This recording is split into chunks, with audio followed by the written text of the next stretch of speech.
প্রিয় ছাত্রছাত্রীরা, আজকে আমি তোমাদেরকে এই ভিডিওর মাধ্যমে ক্লাস 8-এর ভূগোলের যে সমস্ত প্রশ্নগুলো দেওয়া হয়েছে 2025 সালের রায়মার্টিন প্রশ্নবিচিত্রাতে থার্ড সামেটিভের জন্য অর্থাৎ তৃতীয় পর্যায়ে মূল্যায়নের জন্য স্কুল নম্বর 5 পেজ নম্বর 315 এই 5 নম্বর স্কুলে যে সমস্ত প্রশ্নগুলো আছে সমস্ত প্রশ্নের উত্তর আমরা আলোচনা করবো আজকে এই ভিডিওর মাধ্যমে।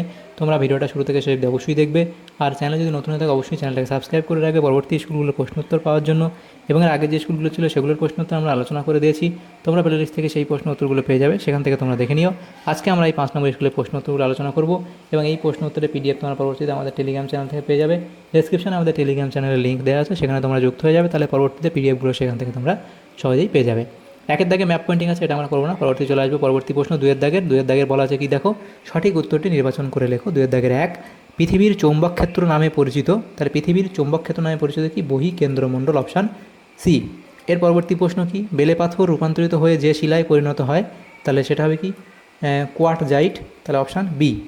এর পরবর্তী প্রশ্ন কি, 3 পরের পেজে ছিল প্রশ্ন, 3 প্রশ্ন পরের পেজে আছে, সেটা 3 প্রশ্ন বলা আছে কি ম্যাকারেল আকাশ যে মেঘের সৃষ্টি হয় তা হলো, এটা হবে সিরোকিউমুলাস। এরপরে প্রশ্ন, তুষারপাত হলো এক ধরনের অধঃক্ষেপণ। এরপরে আছে পদার্থ কোন স্থানটি মৌসুমী জলবায়ু অঞ্চলের অন্তর্গত, সেটা হবে পূর্ব আফ্রিকার সোমালি। এরপরে প্রশ্ন, যে জলবায়ু অঞ্চলে 6 মাস দিন ও 6 মাস রাত্রি থাকে সেটা হচ্ছে তুন্দ্রা জলবায়ু অঞ্চলে। এরপরে আছে ভারতে পরিবেশ অবনমনের কারণে প্রতি বছর ক্ষয়ক্ষতির পরিমাণ, এটা হবে 80 বিলিয়ন ডলার। 8 প্রশ্ন কী বলতো দেখো, ভারতের যে জলাধারের নিচের শিলাস্তরের চাপে প্রবল ভূমিকম্প ঘটে এটা হবে কি মহারাষ্ট্রের কয়না। এর পরের প্রশ্ন কি, প্রশান্ত মহাসাগরের মার্শাল দ্বীপটি ওশিয়ানিয়ার যে আঞ্চলিক বিভাগের অন্তর্গত তা হলো কি মাইক্রোনেশিয়া। এর পরবর্তী প্রশ্ন কি আছে দেখো, পরবর্তী এখানে বলা হয়েছে দেখো 10 প্রশ্ন, 10 বলা আছে অস্ট্রেলিয়ার সর্বোচ্চ পর্বতশ্রেণী হলো, তাহলে অস্ট্রেলিয়ার সর্বোচ্চ পর্বতশ্রেণী এই প্রশ্নটা তোমরা তোমাদের ক্লাস শেয়ার থেকে জেনে নিও। এই প্রশ্নটা এখানে মনে হয় ভুল অপশান দেওয়া হয়েছে, তোমরা এটা একবার জেনে নিও এই 10 প্রশ্নটা। এর পরবর্তী প্রশ্ন কী আছে, 3 প্রশ্ন, শুদ্ধ ও অশুদ্ধ নির্ণয় করো। প্রথম প্রশ্ন কি, পৃথিবী পৃষ্ঠের গড় উষ্ণতা 27 ডিগ্রি সেন্টিগ্রেড, এটা ভুল বলা হয়েছে। এর পরের প্রশ্ন কি বলা হয়েছে দেখো, যে নিরপেক্ষ পাত সীমান্তে পাতের ধ্বংস বা সৃষ্টি কোনোটি হয় না, এটা এখানে শুদ্ধ বলা হয়েছে। এরপরে প্রশ্ন, পাললিক শিলা সবচেয়ে ভঙ্গুর শিলা, এটাও ঠিক বলা হয়েছে। নেক্সট 4 প্রশ্ন, প্রত্যয়ন বায়ুর অপর নাম বাণিজ্যিক বায়ু, এটা এখানে তোমাদের ভুল বলা হয়েছে। এরপরে আছে মেহগনি নিরক্ষীয় জলবায়ু অঞ্চলের উদ্ভিদ, এটা ঠিক বলা হয়েছে। 4 প্রশ্ন শূন্যস্থান পূরণ করে। 4-1 প্রথম প্রশ্ন, 4-1 ভূমিকম্পের ড্যাশ তরঙ্গ পৃথিবীর কেন্দ্রমণ্ডলের মধ্য দিয়ে প্রবেশ করতে পারে না, তাহলে এটা হবে এস তরঙ্গ বা সেকেন্ডারি তরঙ্গ।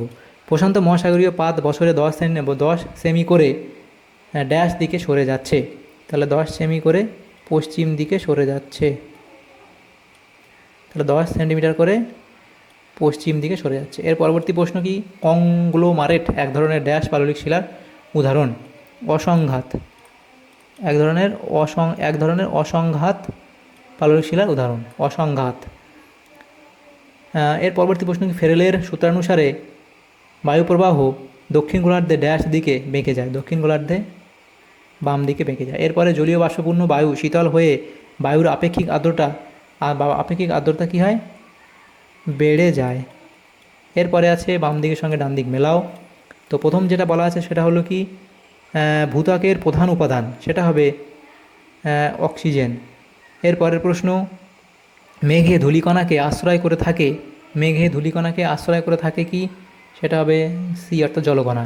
আগ্নেয়গিরির অগ্নুৎপাতের সময় বের হয় কি প্রাকৃতিক গ্যাস। এরপরে পাললিক শিলায় খনিজ তেলের উপরে পাওয়া যায়, এটা হবে জলীয় বাষ্প। এর পরবর্তী প্রশ্নগুলো কি আছে দেখো, 6 2-1 কথায় উত্তর দাও। প্রথম প্রশ্ন কি, পাত সংস্থান তত্ত্বের জনক কাকে বলা হয়, তাহলে এটা তোমরা কি লিখবে, আলফ্রেড ওয়েগনার। এটা হলো কি আলফ্রেড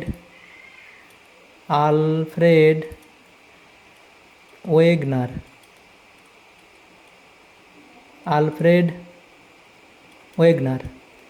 এর পরবর্তী প্রশ্ন, ITCZ এর কোন দুটি বায়ু মিলিত হয়, ITCZ এ কোন দুটি বায়ু মিলিত হয়, লিখবে উত্তর পূর্ব আয়ন বায়ু ও দক্ষিণ পূর্ব আয়ন বায়ু। উত্তর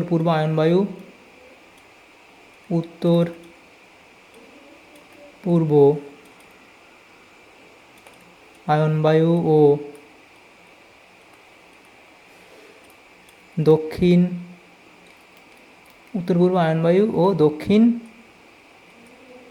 পূর্ব আয়নবায়ু, উত্তর পূর্ব আয়নবায়ু ও দক্ষিণ পূর্ব আয়নবায়ু। কোন জলবায়ু অঞ্চলে সারা বছর বৃষ্টিপাত হয়? নিরক্ষীয় জলবায়ু অঞ্চলে। নিরক্ষীয়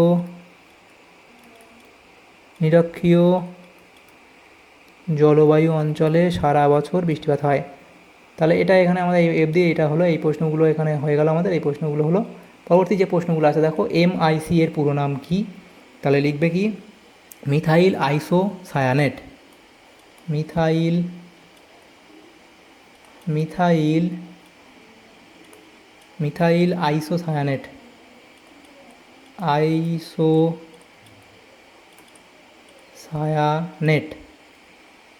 এর পরবর্তী প্রশ্ন, চিপকো আন্দোলন ভারতে কোন অঞ্চলে ঘটে? লিখবে উত্তরাখণ্ড রাজ্যে।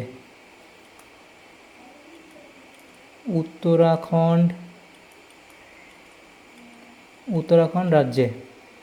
পৃথিবীর বৃহত্তম প্রবাল প্রাচীরটির নাম কি? লিখবে great barrier reef. Great barrier reef. এর পরবর্তী 7 দাগের প্রশ্ন, বলা হচ্ছে অ্যাস্থনোস্ফিয়ার কাকে বলে? তার এবং লিখবে কাকে বলে, লিখবে কবে বৈশিষ্ট্য, লিখবে গভীরতা, প্রকৃতি, উষ্ণতা, ভাসমান পাত ইত্যাদি পয়েন্টগুলো করবে। এরপরে প্রশ্ন, বিনাশকারী পাত সীমানা বলতে কী বোঝো? তাহলে বিনাশকারী পাত সীমানা বলতে তোমরা কী বোঝো সেটা তোমরা এখানে লিখবে। এরপরে আছে স্যালাকাইট ও স্যালাগমাইট কাকে বলে? চুনাপাথরের গুহার ছাদ থেকে বিভিন্ন ফাটল ও দারণ থেকে চুন মিশ্রিত জল নিচে নেমে আসে ও জল বাষ্পীভূত হয়ে চুনের ঝুড়িগুলি স্তম্ভের মতো নিচের দিকে বাড়তে থাকে, একে বলা হয় স্যালাকটাইট। যখন এই চুন মিশ্রিত জল মেঝেতে পড়ে ও চুন জমা হয়ে উলম্ব স্তম্ভ ছাদের দিকে অগ্রগামী হয়, তাকে এটা হবে স্ট্যালাগমাইট বলে। ব্রিটিশের অঞ্চল কাকে বলে? এটা লিখবে। এর পরবর্তী প্রশ্ন কি? বাম্পি ক্লাউড কাকে বলে? এবং তারপরে আছে শিয়াল ও সীমা বলতে কী বোঝো? তাহলে শিয়াল কি এবং সীমা কি সেটা লিখবে, এ দুটো হবে। তাহলে এরপরগুলো হয়ে গেল। এরপর 8 দাগের প্রশ্ন কি? নিচের প্রশ্নগুলি সংক্ষিপ্ত ব্যাখ্যামূলক উত্তর দাও। 3 নম্বর করে দেওয়া হয়েছে। 4টে প্রশ্ন আছে। প্রথম প্রশ্ন, নিরক্ষীয় অঞ্চলে স্থায়ী নিম্নচাপ বলয় সৃষ্টির কারণ? তোমরা এই পয়েন্টগুলো করবে। এরপরে আছে পৃথিবীর অধিকাংশ তৃণভূমিগুলি মহাদেশের পূর্ব মধ্যভাগে সৃষ্টি হয়েছে কেন? জলীয় বাষ্পের অভাব ও স্বল্প বৃষ্টিপাত, শুষ্ক ও শীতল জলবায়ু। এর পরবর্তী প্রশ্ন, ভূমধ্যসাগরীয় জলবায়ু ও মৌসুমী জলবায়ুর মধ্যে 3টি পার্থক্য। তাহলে মৌসুমী জলবায়ু ভূমধ্যসাগরীয় জলবায়ুর মধ্যে 3টি পার্থক্য লিখবে। অবস্থান, বৈশিষ্ট্য, এটা স্পেলিং ঠিক করবে। উষ্ণতা, ঋতু, স্বাভাবিক উদ্ভিদ, বায়ুপ্রবাহ, এগুলো দেখো আমরা এখানে 6টা পার্থক্য দিয়েছি, যে এখান থেকে তোমরা যে কোনো তোমরা এখান থেকে দেখো তোমরা লিখবে, যে কোনো 3টে পার্থক্য লিখবে, হয়ে যাবে। এর পরবর্তী প্রশ্ন কি? 3 দাগের প্রশ্ন। তাহলে 2 অবধি হয়ে গেল। 3 দাগের প্রশ্নে বলা আছে পরিবেশ দূষণ ও পরিবেশ অবনমন কি? আচ্ছা, এই প্রশ্নটা কি আছে? পরিবেশ দূষণ ও পরিবেশ অবনমন কি? আচ্ছা, এই একটা কোনো ভুল আছে, তাহলে তোমার উত্তর সাপেক্ষে যুক্তি দাও। হ্যাঁ, তাহলে এটা তোমরা পরিবেশের দূষণ এবং অবনমন কি সেটা তোমরা লিখবে এবং উদাহরণ দিয়ে তোমরা যুক্তি দেবে। এর পরবর্তী প্রশ্ন, অস্ট্রেলিয়ার কার্পেন্টারিয়া নিম্ন সমভূমিতে আর্টেজীয় কূপ গড়ে উঠেছে কেন? এটি লিখবে। অস্ট্রেলিয়ার পশ্চিমে মালভূমি অঞ্চলের প্রাকৃতিক বৈশিষ্ট্যগুলি লেখো। অবস্থান ও আয়তন, ভূমিরূপ, জলবায়ুর বৈশিষ্ট্য, স্বাভাবিক উদ্ভিদ প্রাণী, অর্থনৈতিক বৈশিষ্ট্য। এরপরে আছে 9 দাগের প্রশ্ন, সেখানে নিম্নলিখিত প্রশ্নগুলি উত্তর দাও। প্রথম প্রশ্ন কি? 5 নম্বর করে দেয়া। প্রথম প্রশ্ন, তুন্দ্রা অঞ্চলের আদিবাসীদের জীবনযাত্রা প্রণালী আলোচনা করো। আদিবাসীদের জীবনযাত্রা, খাদ্য, বস্ত্র, বাসস্থান, পশুপালন, যাযাবর বৃত্তি, শিকার পদ্ধতি। তারপরে আচ্ছা, শিকার পদ্ধতি এই অবধি লিখলে তোমাদের প্রশ্ন উত্তর হয়ে যাবে। এর পরবর্তী প্রশ্ন অথবা দিয়েছিল, নিরক্ষীয় অঞ্চলের অধিবাসী ও তাদের জীবনযাত্রা প্রণালী সংক্ষেপে লেখো। তাহলে এই পয়েন্টগুলো তোমরা এখানে করবে। এর পরবর্তী প্রশ্ন কি? মারাডালিং নদী অববাহিকায় কৃষি ও পশুপালনের উন্নতির কারণ আলোচনা করো। তাহলে কৃষিতে উন্নতির কারণ কি? বিস্তৃত সমতল ভূমি, উর্বর পলিমাটি, জলসেচের সুবিধা, আধুনিক কৃষি পদ্ধতি, অনুকূল জলবায়ু, অন্যান্য কারণ। এবং এর পরে তোমরা লিখবে, পরের পয়েন্টের উত্তর লিখবে কি? পশুপালন। তাহলে পশুপালনের উন্নতির কারণ কি?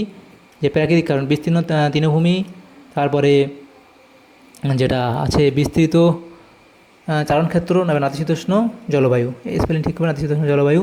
এবং অর্থনৈতিক কারণ লিখবে, জমির ওপর জনসংখ্যার চাপ কম, চাহিদা ও বাজার ইত্যাদি পয়েন্টগুলো করবে। এরপরে প্রশ্ন 3 দাগের প্রশ্ন, বলা আছে পরিবেশ অবনমনে আধুনিক কৃষি পদ্ধতি ও নগরায়নের প্রভাব আলোচনা করো। আধুনিক কৃষি পদ্ধতি এবং নগরায়নের প্রভাব আলোচনা করবে। এরপরে পরিবেশ অবনমন নিয়ন্ত্রণের উপায়গুলি উল্লেখ করো। শিক্ষা ও সচেতনতা, সম্পদের ব্যবহার নিয়ন্ত্রণ, সম্পদের পুনর্ব্যবহার, জনসংখ্যা নিয়ন্ত্রণ, পরিকল্পিত উন্নয়ন, জীববৈচিত্র্য সংরক্ষণ, বনসৃজন বৃদ্ধি, উপযুক্ত ভূমির ব্যবহার, প্রচার মাধ্যমের দ্বারা জনসচেতনতা বৃদ্ধি, আইন প্রণয়ন ইত্যাদি পয়েন্টগুলো করবে। তাহলে আমাদের এখানে যে প্রশ্নগুলো ছিল, দেখো আমাদের ক্লাস 8-এর যে প্রশ্নগুলো ছিল, তৃতীয় পর্যায়ক্রমিক মূল্যায়নের জন্য ভূগোলের 5 নম্বর স্কুলের সমস্ত প্রশ্নের উত্তর আলোচনা করলাম, শুধুমাত্র 1-এর দাগের 5 ম্যাপ পয়েন্টিং এগুলো বাদ দিয়ে। তোমাদের যদি সামান্যতম উপকার এসে থাকে ভিডিওটা অবশ্যই একটা লাইক করবে এবং বেশি বেশি করে বন্ধুদের সাথে শেয়ার করবে।